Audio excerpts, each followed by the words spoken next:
ಈಗ ನಮ್ಮೊಂದಿಗೆ N G Karatagi ಅವರಿದ್ದಾರೆ, ಹಿರಿಯ ಪತ್ರಕರ್ತರ ಪ್ರಶ್ನೆ ಕೇಳಬೇಕಾಗಿತ್ತು. ಕಾರಟಗಿ ಅವರೇ ನಮಸ್ಕಾರ. ನಮಸ್ಕಾರ ಸರ್. ಕೇಳಿಸ್ತಿದೆ ಕಾರಟಗಿ ಅವರೇ? ಕೇಳಿಸ್ತದೆ, ಹೇಳಿ ಸರ್. ನನ್ನ ಪಾಯಿಂಟ್ ಏನಂತ ಹೇಳಿದ್ರೆ, ಈಗ ಲಕ್ಷ್ಮೀ ಹೆಬ್ಬಾಳ್ಕರೋ ಅಥವಾ ಮಹದೇವಪ್ಪನವರು ಅಥವಾ ಇನ್ಯಾರೋ ಒಂದಷ್ಟು ಜನ ಅಂತ ಅಂದ್ಕೊಂಡ್ರು ಕೂಡ ಅವ್ರನ್ನ ಕೈ ಬಿಟ್ಟು ನಾವು ರಿಪ್ಲೇಸ್ ಮಾಡುವುದಾದರೆ ಸರಿ ಸಮಾನರು ಅಥವಾ ಮೀರಿದವ್ರನ್ನೇ ಮಾಡಬೇಕಾಗತ್ತೆ ಅಂತ ಹೇಳಿ, ಅದು ನಡೆದಿದೆಯಾ ಈ ಕ್ಯಾಬಿನೆಟ್ನಲ್ಲಿ ಅಂತ? ಇಲ್ಲ, ನಡೆದಿಲ್ಲ ಕ್ಯಾಬಿನೆಟ್ನಲ್ಲಿ. ಹಾಂ, ಈ ಕ್ಯಾಬಿನೆಟ್ನಲ್ಲಿ ಯಾರೂ ಸೋತಿಲ್ಲ, ಯಾರೂ ಗೆದ್ದಿಲ್ಲ ಅಂತ ಒಂದು ಕ್ಯಾಬಿನೆಟ್ ಈಗ ರಚನೆ ಆಗಿದೆ. ಈಗ ಮಲ್ಲಿಕಾರ್ಜುನ್ ಖರ್ಗೆ ಅವರಿಗೆ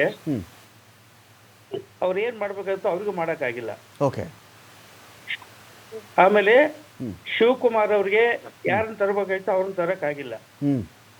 ಸಿದ್ದರಾಮಯ್ಯ ಅವರಿಗೆ ಸಹಿತವಾಗಿ 50-50 ಆಗಿದೆ. ಯಾಕಂದ್ರೆ ಫಸ್ಟ್ ಕಂತಲ್ಲಿ ಅವ್ರಿಗೆ ಮೇಲ್ಗೆ ಸಾಧಿಸಿದ್ರು. ಫಸ್ಟ್ ಕಂತಿನಲ್ಲಿ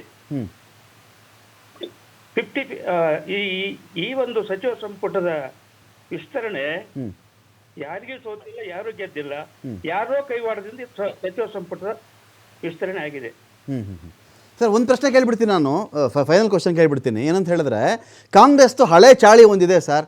ಯಾವೆಲ್ಲ ಲೋಕಲ್ ಲೀಡರ್ಗಳು ಸ್ಥಳೀಯ ಮಟ್ಟದಲ್ಲಿ ಸ್ಟ್ರಾಂಗ್ ಇರ್ತಾರೋ ಅವ್ರ ಮೇಲೆ ಸವಾರಿ ಮಾಡಿಬಿಡೋದು. ನಾನು ಆಂಧ್ರ ಪ್ರದೇಶವನ್ನು ಉದಾಹರಣೆ ಕೊಡಬಲ್ಲೆ, ತಮಿಳುನಾಡು ಉದಾಹರಣೆ ಕೊಡಬಲ್ಲೆ, ಕರ್ನಾಟಕವನ್ನು ಉದಾಹರಣೆ ಕೊಡಬಲ್ಲೆ. ಯಾರೆಲ್ಲ ಸ್ಟ್ರಾಂಗ್ ಇರ್ತಾರೋ ಅದು ಸಹಿಸ್ಕೊಳ್ಳಲ್ಲ. ಪಕ್ಷವನ್ನು ಮೀರ್ತಾ ಇದ್ದಾನೆ ಇವನು, ಪಾರ್ಟಿ ಮೀರಿ ಬೆಳೀತಿದ್ದಾನೆ ಅಂದರೆ ಏನೋ ಒಂದು ಅರ್ಧಚಂದ್ರ ಪ್ರಯೋಗ ಮಾಡಿಬಿಡೋರು. ಅದೇ ಹಳೆ ಚಾಳಿಗೆ ದೇಶಾದ್ಯಂತ ಪಕ್ಷ ಸ್ವಲ್ಪ ಸ್ಟ್ರಾಂಗ್ ಆಗ್ತಿರೋ ಹೊತ್ತಲ್ಲಿ ಕರ್ನಾಟಕ ಕೆಲಸ ಮಾಡ್ತಾ ಇದೆಯಾ ಅಂತ? ಹೌದು, ಕರೆಕ್ಟ್ ಇದೆ. What you are telling that is correct. ಹಂಗಾಗಿದೆ ಈಗ. ಏನು sir? Fine. Thank you Karatagi sir, thank you so much. Thank you Deepak, thank you Shami Puranik sir. ಸಾಕಷ್ಟು ವಿಷಯಗಳ ಬಗ್ಗೆ ಮಾತಾಡಿದ್ದೀರಿ.